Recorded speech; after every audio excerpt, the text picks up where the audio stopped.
Hey, future Picassos! I'm Summer. Welcome to my channel. Today, I'm going to talk about the crystal painting process. Crystal is usually a hard material with a clear cutting surface, so when we draw, we can use sharp turns to show. At the same time, crystals usually have certain transparent properties, although different types of crystals can vary in transparency. But transparency is a characteristic of this material. We should also pay attention to the difference between transparent and opaque materials when painting. This video goes through the whole process from sketching to coloring and refining. You can pick up your brush and paint along with me. I hope this video was helpful for those of you who want to learn digital painting techniques. Then let's start enjoying the beautiful painting process.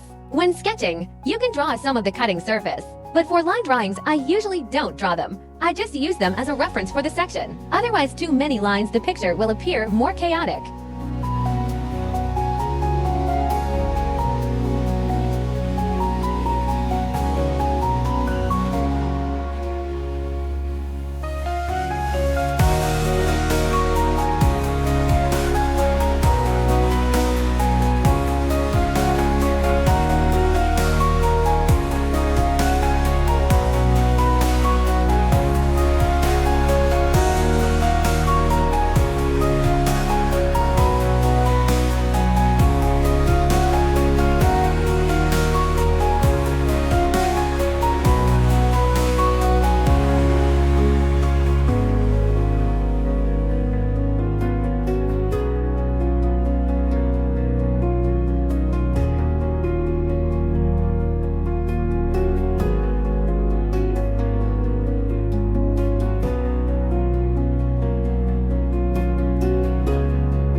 For the line drafting layer, I use the multiplier layer property. The auxiliary lines of the cutting surface can still be seen.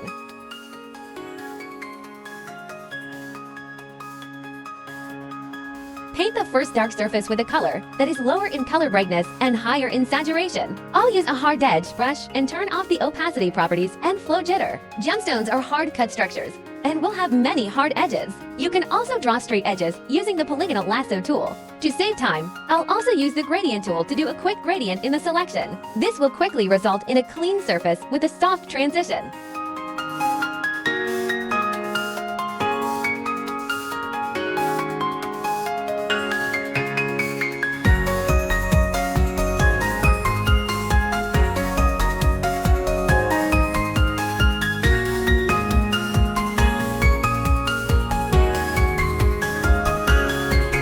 When you look at the cut crystals, you'll find that their facets are usually diamond or triangle shaped. So I'm going to add that to the gem. It also increases their physical differences.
There will also be dark areas in the section due to light absorption and reflection. Now let's draw this part. I could draw more of this, but pay attention to the size and shape changes of triangles and diamonds. Don't draw to regular.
Cutting stones are usually polished. Polished stones will have strong highlights and reflections. Let's draw them next.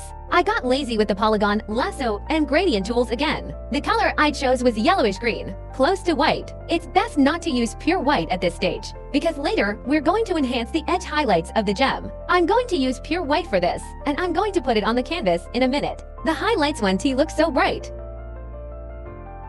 The reflected part at the bottom can make some adjustments to the color tendency of the color. I chose a cyan color. I also want to do some color changes.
Because gemstones are transparent, light can pass through inside the stone. Areas that would otherwise be dark appear brighter as light penetrates through them. This area will also become more saturated. I used overlay layers. The effect is enhanced with a saturated green color.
In this step, I want to make the stone look more shiny. A partial lightening was done using a color dodge layer on the illuminated surface.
Finally, using a hard-edged brush, I painted the highlights in pure white at the turn of the gem cut.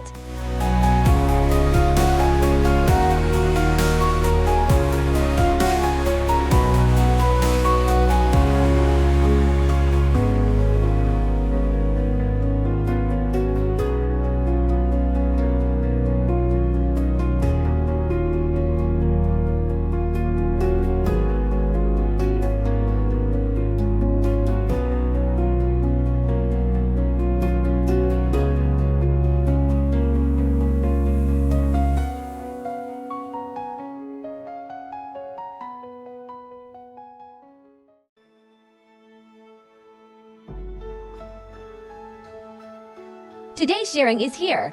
I hope you can feel the fun of painting in the process of painting. I will bring more exciting content. Stay tuned.